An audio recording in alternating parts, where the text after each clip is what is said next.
Dry January can bring up a lot of social questions, from how to say no to a drink without feeling awkward to what to do when everyone else is indulging. Yes, but here to help us navigate it all with confidence and courtesy is etiquette expert Christy Spencer from The Polite Company. Welcome back. Thanks for having me. Yeah, thank you. Absolutely. So let's, I guess, just start. How do you politely kind of decline a drink without making it awkward? I feel like when people feel like they have to explain themselves, totally. maybe the person offering is like, feels bad for offering. Right, especially if it's something new to that person. Like, they're typically going to have a cocktail.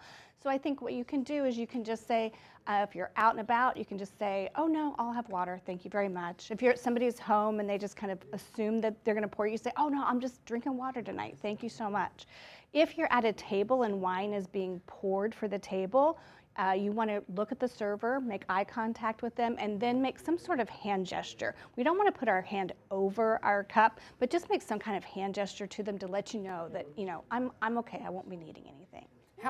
Go back to Mac's point about explaining yourself. How much of that do you need to do? Do you no, I'm participating in Dry Jan. It seems like a humble brag kind of thing. Like, what do we need to say there? Anything? I don't think you need to say anything. It's like when you start a new diet or exercise in the new year, and it seems like sometimes our coworkers can't stop talking about what that new thing is.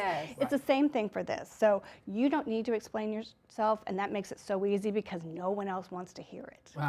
Good point. Right. I'm curious, how can hosts maybe make it a little bit easier for people who aren't drinking, or maybe kind of alleviate a little bit of that pressure? I think, to have mocktails and not just a glass of water, something that's sparkling, something that's fun.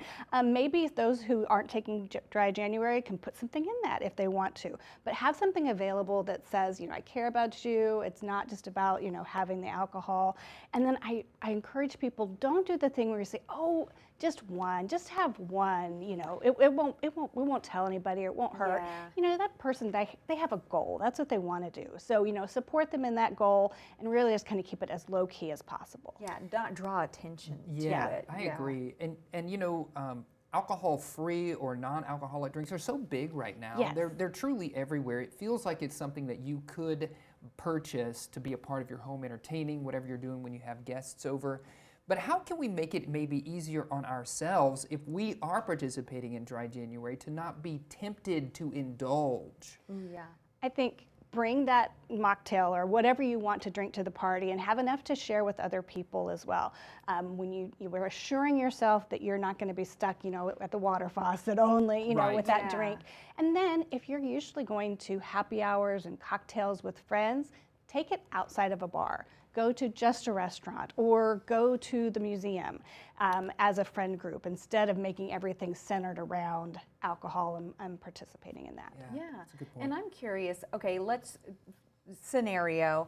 Let's say somebody is saying, oh, come on, just have one, or what's the big deal? Maybe a polite response of deflecting as the person who's participating in Dry January to say, hey, I appreciate it, but I'm not participating. What's a polite way I think to you do just that? say, I'm good with this.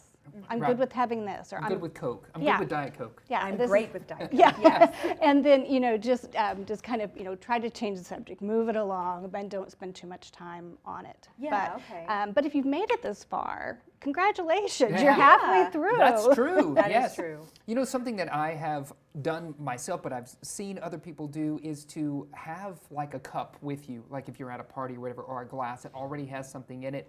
Maybe you're not even drinking from it, but you keep it in your hand so that people don't constantly ask you if you want more. Is that a faux pas? Is that okay? No, I think that's okay. And people think about it when it comes to toasting too. You think, oh, well, you have to have champagne in your glass to be able to make that toast. It is not any form of liquid that you have in there, even if your cup is dry. You can still raise your glass and toast to someone. It doesn't have to be the champagne in it. Great tips. What's your website if people just want more tips? It is thepolitecompany.com. That's the place. Thanks, Christy. Yeah, thank you. Absolutely.